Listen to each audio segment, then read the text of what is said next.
कुर्सी अपनी है, बैठने पे कोई जीएसटी नहीं है, हर चीज में जीएसटी लगा के रखा है मोदी जी ने। सिर्फ बैठना और ताली, दो चीज ऐसा है जिसमें कोई जीएसटी नहीं है। सब पास पास आ जाओ, सब पास पास आ जाओ। हम जितना मिलके रहेंगे हम उतने मजबूत रहेंगे, वरना आजकल बीजेपी के पता है, बीजेपी के दो लाल है, बीजेपी के दो लाल, एक ओवैसी दूसरा केजरीवाल। ये डायलॉग चप्पे चप्पे पे घुमाना है। बीजेपी के दो लाल, एक ओवैसी दूसरा केजरीवाल। गंगाधर ही शक्तिमान है, शक्तिमान ही गंगाधर है।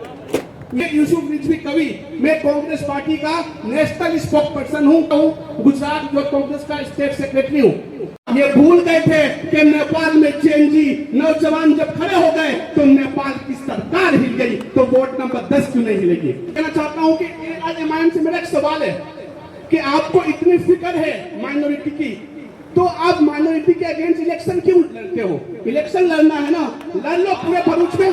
नहीं, ये पूरे भरूच पे इलेक्शन नहीं लड़ेंगे। इनको वोट नंबर 1 पे लड़ना है, वोट नंबर 2 में लड़ना है, 10 पे लड़ना है, माइनॉरिटी विस्तार में लड़ना है। बीजेपी को पता है कि हम माइनॉरिटी के खिलाफ नफरत फैलाते हैं, बीजेपी को पता है कि हमने इस देश में नफरत फैलाया है, तो अब माइनॉरिटी हमको वोट नहीं करेगा। तो बीजेपी ने क्या किया, एक प्लान किया। बीजेपी ने अपने फेस को बदला, अपना रूप बदला, मुखौटा बदला और एआईएमआईएम को उसने पैदा किया। और एआईएमआईएम को एक काम दिया है कि जहां भी माइनॉरिटी विस्तार है वहां जाओ, वोटों का बंटवारा करो, डिवाइड करो और हमको फायदा पहुंचाओ। दोस्तों, ये लोग नहीं कर रहे हैं। दोस्तों, एक साहब ये हैदराबाद वाले आके कहते हैं माइनॉरिटी माइनॉरिटी, हरा हरा, हम पूरे देश को हरे रंग में रंग देंगे। एक साहब आके कहते हैं भगवा भगवा, हम पूरे देश को भगवे रंग में रंग देंगे। मैं कहता हूँ ना हरे रंग में रंगेगा ना भगवे रंग से रंगेगा, मेरा हिंदुस्तान तो बस तिरंगे से रंगेगा।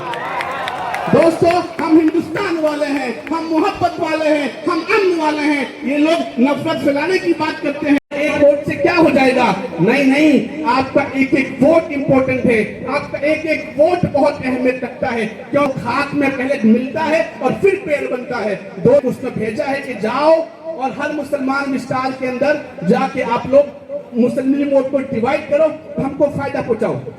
बीजेपी वाले लोकसभा में मुसलमानों को टिकट नहीं देते, बीजेपी वाले विधानसभा में मुसलमानों को टिकट नहीं देते, बीजेपी वाले राज्यसभा में मुसलमानों को नहीं भेजते, लेकिन म्युनिसिपैलिटी के अंदर मुसलमानों को टिकट दो, म्युनिसिपैलिटी में इनका वोट लो और उस वोट का फायदा विधानसभा लोकसभा में तुम लो।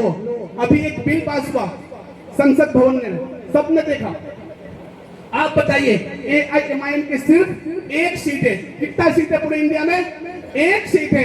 एआईएमआईएम के किसी भी राज्य में सरकार नहीं है भाई, नहीं है ना।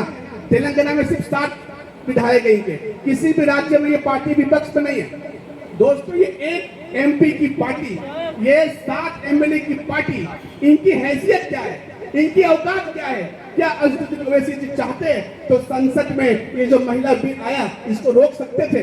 नहीं रोक सकते थे ना। सर्च करना, एआईएमआईएम का जहाँ पे ऑफिस है दारुसलाम में, वहाँ पे एआईएमआईएम इलेक्शन नहीं लड़ती है, वहाँ पे बीजेपी का एमएलए है टी राजा वहाँ पर है, बीजेपी का एमएलए। एआईएमआईएम वहाँ पे इलेक्शन नहीं लड़ती है। क्यों भाई? पत्ते के पीछे क्या साठ गांठ है बताओ हमको। ये अपने घर पर नहीं लड़ते हैं इलेक्शन, इनकी औकात नहीं है घर पे इलेक्शन लड़ने की, लेकिन भरूच में आते हैं हमको और आपको बांटने और बीजेपी को फायदा पहुंचाने। आप लोग, उसमें होता है स्पिनर, वो बॉल को स्पिन करता है, बॉल डालता है वहां लेकिन टिप करके जाता है वहां। बस ऐसा ही है, बीजेपी ने भेजा है एआईएमआईएम को कि जाओ मुस्लिम करो, माइनॉरिटी करो, वोट को बांटो और बीजेपी को फायदा पहुंचाओ। क्या आप वोट को बंटने दोगे? दोस्तों, हम ये जो देश है ना, ये देश नफरतों के आखिरी पैदान पे है, अब मोहब्बतों के अलावा कोई रास्ता नहीं है। दोस्तों, हमें इस देश को बचाना है, हमें अपने आप को बचाना है। हमें अजमेरी की सच जमीन है, यहाँ हिंदू भी रहता है, यहाँ मुसलमान भी रहता है, हम मोहब्बत से रहते हैं कि परचून की दुकानों में अगर तुम जाम ढूंढोगे, बताओ फिर कहाँ तुम अमन का पैगाम जगह में ढूंढोगे, मिटा दोगे वतन को मंदिरों मस्जिद के शोलों में, कहां सजदे करोगे और कहां तुम राम ढूंढोगे। दोस्तों, ये हिंदुस्तान की धरती है, ये अशफाकुल्लाह खान की सरजमीन है, ये राम प्रसाद बिस्मिल की धरती है। एक बार अगर मेरे सीने में 100 जान भी होता तो 100 जान भी भारत के लिए कुर्बान कर देता कि हो जो 100 जान मुझ में अगर करो कुर्बान भारत पर, मेरे धड़कन में भारत हो, मेरे सीने में भारत हो। दोस्तों